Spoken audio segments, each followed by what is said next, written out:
Welcome to the Burnout Bets show here on BurnoutSports.com. Mike, we're talking today about the IndyCar Chevrolet Detroit Grand Prix. It is the last race at Belle Isle, and the odds are out. We got a couple different sites that we're going to be working on with tonight. We're going to start here at DraftKings.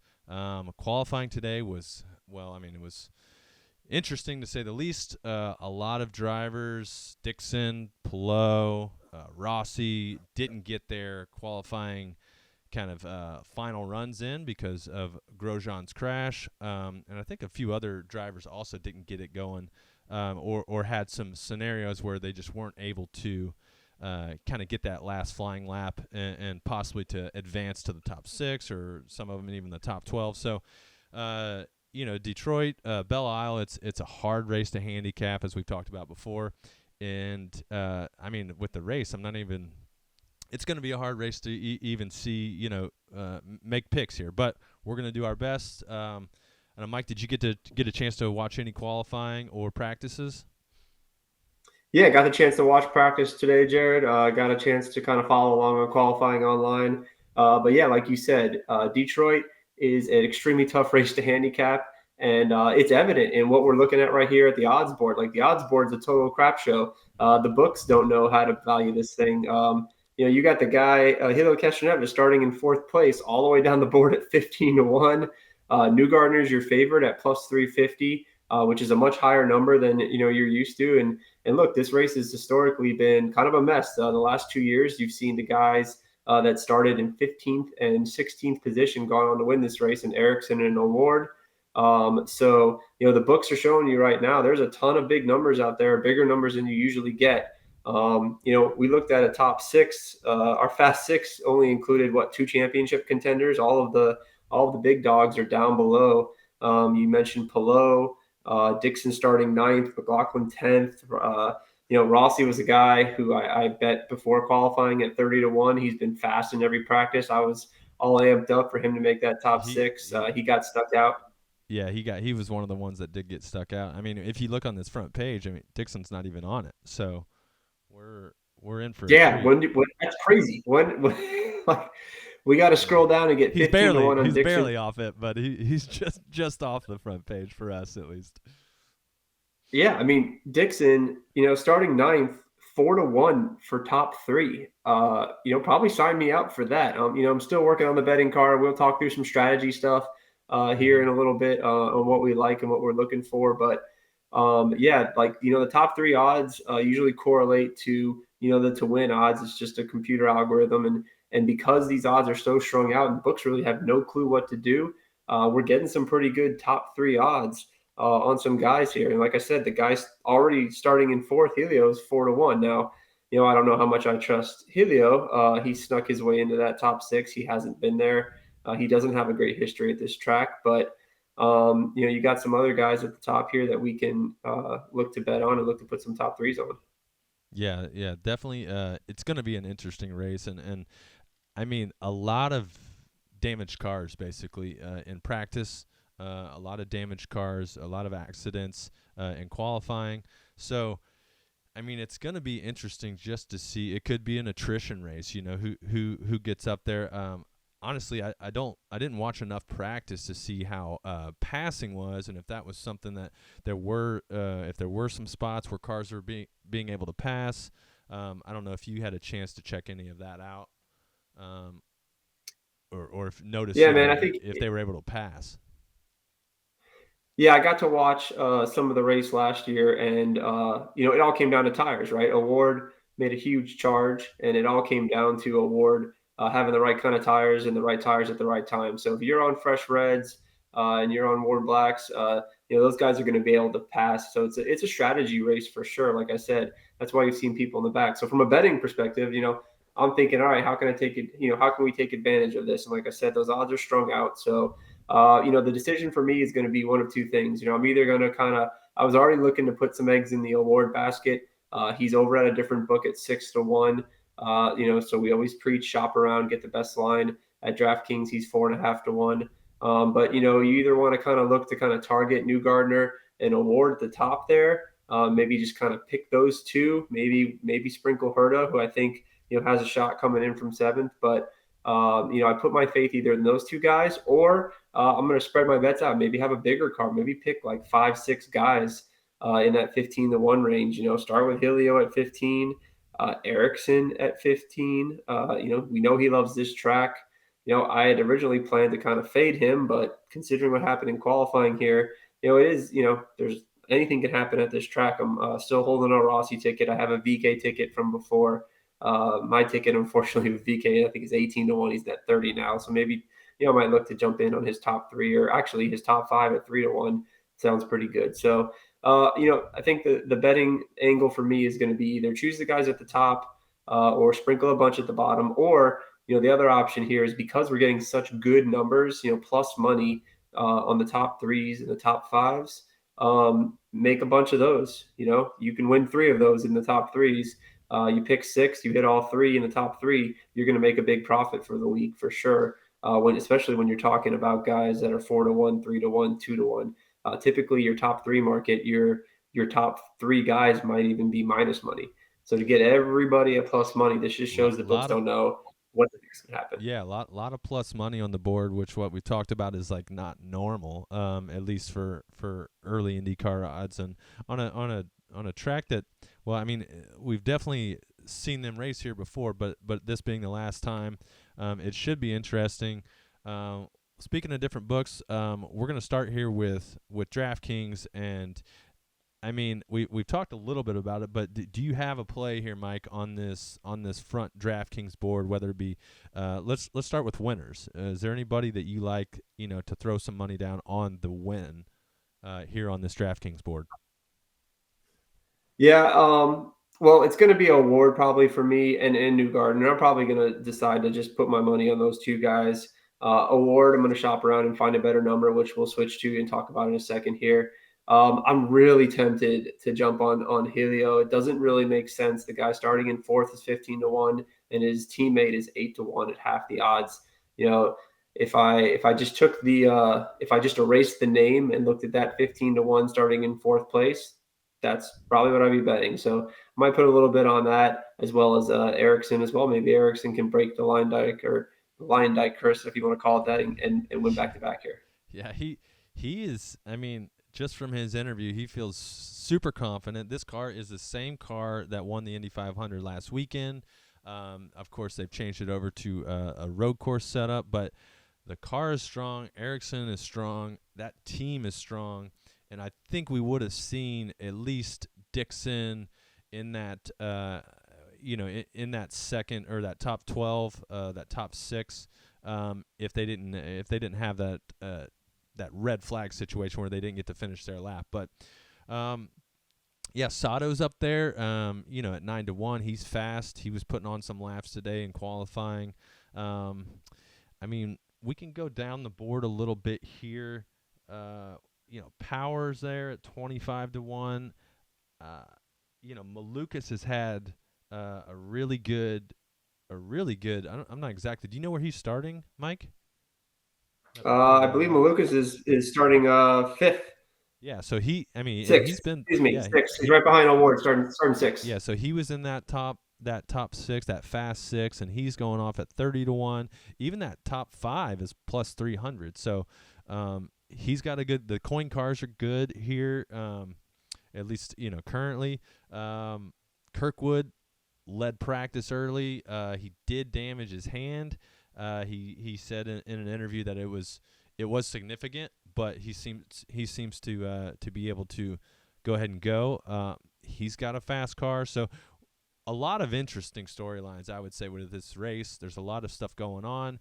I'm sure it's going to be an attrition race. I'm sure, even Newgarden, who was talking about during his qualifying run, he was like, man, I felt like I was losing it almost every turn, much less every lap, So it's going to be a tough one out there, but it should be exciting. As we continue down the board, there's some really long odds. Connor Daly actually had a pretty fast car. He gained a lot from practice qualifying. I think he has said he was actually pretty happy. He just missed out on that top, or advancing to the next. I think it was the top 12. He just missed out on that. He was 7th, so he's probably starting off at 13th or 14th. But he gained like 3 seconds in the basically from the start of practice, to qualifying. So he was pretty happy with the improvement. I know that. I'm not really sure there's anyone else. That Malukas top 5 seems like a pretty interesting bet. I'd probably fade the Rahal cars. I haven't seen too much from them that would make me want to put any money on. Pelot's sitting there. He's somebody who is generally a lot higher on the board on this. But because of his qualifying effort, he's kind of there at 18-1, or even a top 3 at 5-1. And he's a guy who just continually shows up at the end of the race. He's around, so it should be interesting is all I'm saying. I'm not sure. Yeah, for me, man, if you're gonna try to pick one of these guys off at the bottom, maybe in that 30, 40, 50-1 range, that's where I've talked about splitting your bet. So you have the top 5 options here at DraftKings. Some books only have top 3s, but you're going to want to, if you have $10, I would throw 3 of it on the win bet at the 40, 50, 60-1, and put the other 7 on the top 5 or the top 3 number. That way you still can turn a profit and you're not crying, when the guy comes in second or third. Those long shots, they're long shots for a reason. Nothing below really. Graham has had good history here. The Malukas thing is interesting. If he can kind of hang at 3-1 for his top 5, maybe he can just keep it clean and not do anything dumb and just kind of roll it in. He was quick. He was the surprise, but I would make sure to say you got to split your bets, and kind of, don't put it all in one basket, kind of split it up. I like to do that. I like to kind of mix half my bet on the top 3, half my bet on the win, especially when you're talking about the longer odds here. Oh, cool. Well, winners, top 3s, top 5, DraftKings has them all out. But we're going to get into some different bets because, we love matchups. We love matchups and stuff like that. I think we're going to go over to Caesars. Let's see what we got here. The Caesars plays. We got some matchups here. Looks like we got. We could just kind of go down the board here, Mike. We got Marcus Ericsson versus Scott McLaughlin. Pretty good numbers for Caesars. They must have heard us talk about how atrocious the matchup numbers were in the past. What are you seeing here that might jump out to you, Mike? Yeah. Hopefully everybody listened to us and nobody bet those crazy minus 200 lines that Caesars was trying to post. These are much better numbers. And right away, there was really one matchup that jumped out at me on the Caesars board, and it was this one: Ericsson over McLaughlin, with McLaughlin being a slight favorite. That looks backwards to me. I would have had the minus 120 attached to Ericsson's name, but it's all about where the money's going and where the names are. And people saw that McLaughlin's won 2 races, but Ericsson's your 500 champ. That's got to count for something that people saw. So this is the one that jumped out to me. This is the one I like the most on this board that I would bet right now would be Ericsson over McLaughlin. You're also getting a grid. He's higher up on the grid than McLaughlin, and he's got way better track history here. So this is one where I think the wrong guy is favored, and I like this one. So that's the first one for me. Caesars right now is the only place we're seeing with matchups. I expect tomorrow, DraftKings will post matchups and Barstool will post matchups and so on and so forth. So we always preach shop around, see what's out there. They're doing different drivers, but as we go down, really there wasn't much more that I liked on here. They pitted O'Warden, Newgarden against each other. The guys starting 1 and 2. For me, like the value there is just take the plus money with the guy in second, and I'm not going to pay minus 140 for the 2 guys that I think are the right favorites to win the race. Sato and Pagano right above them. Pagano a slight favorite over Sato. There's another one where the grid doesn't match up. Sato's starting second. Sato's got good history. I'd probably have a lean to Sato there, and it's based on that number. He's almost even money compared to Pagano. I don't see really any difference in the car. Sato's a guy I don't like to bet. In betting, the no chance, no attack, no chance motto is not the greatest for a gambler. So Sato is not a favorite of mine just because he's put too Mm. many of my bets into the wall with his no attack, no chance motto. But that's, but it's about the number. And then I think the bottom one there, if you scroll down, is Rossi versus Dixon. That's a tough one to bet too. They got Dixon pitted as the favorite there, but Rossi's been quick at this track, and Rossi's moved up the road. Moved up the grid on this track, passing a ton of people over the past year. So both of them got decent track history. Rossi's been faster in practice. Mm. I obviously liked Rossi enough to place a bet on him before practice and qualifying.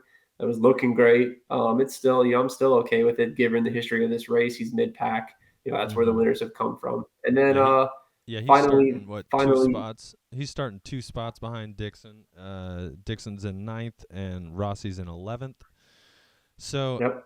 I mean, yeah, that seems like minus 25, 125 seems kind of steep to go, with only 2 grid spots, plus with Rossi's success at this track. And you got to think that Rossi might be feeling, a little bit of like relief. I think he still is a very competitive guy, and wants. I mean, we know this, and he wants to win. So just with the Aaron McLaren announcement, you got to think that he might be driving a little bit looser. A little bit more like, okay, this is out, but I'm still going to go hard with my team. So that is something I kind of like there. That matchup at minus 105, Rossi over Dixon. Like I said, it's going to be a wild race. I think there's going to be a lot of jumping around. I don't think it's going to be just a single file thing. I think the tire wear is something that we talked about even last year. It's going to continue this year, and I think we're going to have some movement in the grid. Yeah, I'm with you there. And Rossi, hey, he probably doesn't give. Maybe he'll be a little more aggressive because he probably doesn't give two darns about tearing up Andretti's equipment anymore, right? Not as much, at least. So, Not as much. Yeah. yeah, they come out of his paycheck. He's going elsewhere. Like he's not going to get yelled at by Michael about crashing his car if he's trying to move to the front. Maybe Chrome Horn and a few folks. So Yeah. yeah, man. And then I would this say last this. matchup, Yeah, let's talk about the go last one ahead. because I think this last one's very interesting. I mean, like you said, Elio is somebody who, he really it probably surprised a lot of people how well he performed and starting in fourth. But we know Colton Herta, he's only 3 spots back. I mean, I could see a scenario where Herta jumps and by the end of the first or second lap, or the first or second turn, Herta's right there, right on Elio's back, or even past him. So that's something that you're minus 120 is not too bad. The heads up kind of matchup, you're gonna have those odds. The books have to make their money, so that would be something in this matchup. I'm probably gonna throw a little bit on that. I like Herta over Castroneves in that scenario. Yeah, man. I agree with you on. I agree with you on that one. I would lean Herta over Castroneves, and the books are telling you they don't trust Castroneves. He's buried at 15-1, and Herta's our third guy on the board in most books as far as our favorites. So right there, the sports books are telling you they don't believe in Castroneves, and I don't think neither of us do either. Like the Yeah, guy, he's give a me Herta. great guy. But yeah. When you're betting for numbers, you're betting for money. You want to make the right play. All Yep. right. I don't know if there's any more matchups. We talked about everything here. I do want to go over to Barstool Sports. Let's look at this one here. Barstool's got some. Didn't you say? I think were we talking? They might have had some other matchups here. Yeah, so I haven't seen any matchups yet. Maybe they could be up now, but if what we're talking about, man, is we always tell people shop around if you have different books available to you. Because if you're looking at the book that the lines you had right there, for instance, right off the top, New Gardner is plus 300 winner there. He's 350 at DraftKings, while his award is 6-1 here at Mm-hmm. Barstool, where he was only 4.5-1 at DraftKings. So That's a if big you're going to swing bet New too. Gardner, yeah, if you're going to bet New Gardner, head on over to DraftKings, get that 350. And if you're going to bet Award, absolutely, that's a big difference. You want to do it here. There's some slight differences elsewhere too. There's DraftKings actually after besides the 6-1. I guess Barstool wants some Award money because they've got him at the highest number. Everybody else is a little shorter. So DraftKings had Helio at 15, I believe. Sato, Pagano were both 9. But look, in the long term, that matters. It's when we're trying to pick winners in IndyCar, it's hard. I mean, we've had what? There's a different pole winner every race, I believe. We get different. We've had multiple winners, only once besides McLaughlin and I believe Newgarden. It's not easy to pick winners. So that getting that 15-1 instead of 12-1, or that 6-1 instead of 4.5-1. If you're trying to build a bankroll and make some money, it is a big deal. You want the best number available out there. And then the last thing Barstool has there at the bottom, there's a couple of props up. Couple of props. Our Honda versus Chevy and our even versus odd. And one thing Mike, we talked about off air, maybe stay away from the car or wait, do we see the even odd or was it the car number of the race winner? Which one are you worried about? So yeah, well, I did pretty well on props for the Indy 500. It was, most of the props almost all the props we talked about were winners on the Burnout Bet show for the Indy 500. The only one that wasn't a winner was odd versus even. Nice. If award would have come through, I would have been a winner there. I think I lost $10 to our partner Tony on that. Now they've got these things juiced up pretty big based on what the qualifying results are, and this race being such a mess, usually as far as all this different strategies, the tires, all the stuff that happens. Honestly, if you're gonna have some fun and bet these, I would keep it small and I would just take the plus money, take the underdog in both. I'm not going to pay 186 for even. I'm looking at the list here. We went through it. You're going to get, obviously, you get Newgarden with even, who's the favorite of the race. And you get pretty much, Pagano, Castroneves, Malukas, Herta, Ericsson. So, I don't know. I guess I'm a sucker for odd. Yeah, I tell you. I like the Chevy plus 118. 118. I think.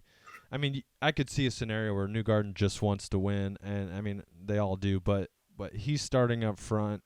Then there's 4 Hondas behind him, and then Pato.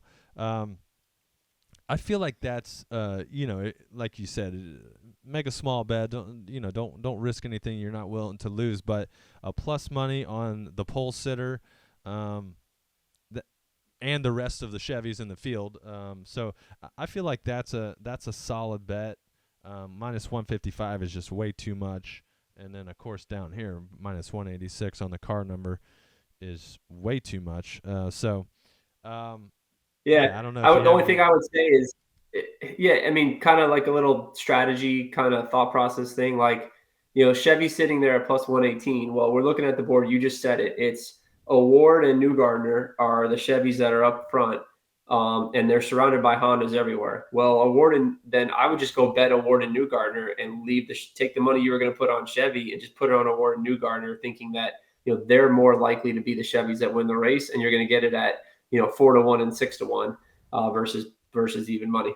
Yeah, that's a good point. That's why Mike's here every week on the Burnout Bets show when we're doing shows, and I'm here most of the time. Sometimes behind the scenes, but. I don't know, Mike. It's gonna be a fun race. I'm glad that they didn't just like punt odds and stuff after the 500. I'm glad there's some good stuff up. You got to find it. You got to search for it on different sites. But overall, we got a pretty good betting card to kind of throw some money around and try and have some action on the race itself.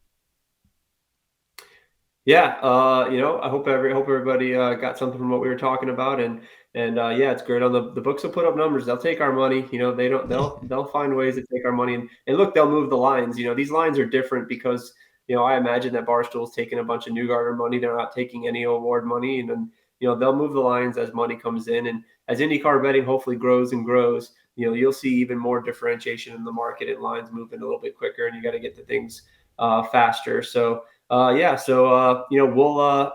the betting card out tomorrow. I'm going to keep kind of digging in, doing some research, kind of decide if we want to go more of the top 3, top 5 route and sprinkle across the board, or maybe just pick the Newgarden Award route to take. We'll see, so we'll have that out on Twitter. Follow me at IndyBet. I'll tag at Burnout Bets. You can follow the Burnout Bet stuff, and we'll keep as more matchups come out. the matchups are the gold, where you can, that's where you can make your most money. We'll tweet the matchups we like, and everybody, hopefully everybody enjoys the race and wins some money. Yeah. All right, everybody. Thanks for watching. Thanks for following along at Burnout Sports on Twitter and all the socials. Follow us on YouTube at Burnout Sports and burnoutsports.com. For Mike, I'm Jared, and Tony is off tonight, but he'll be back, and we'll talk. What's next week? Road America. Road America. So we'll talk some Road America racing next week. Good luck with your bets, and have a good night.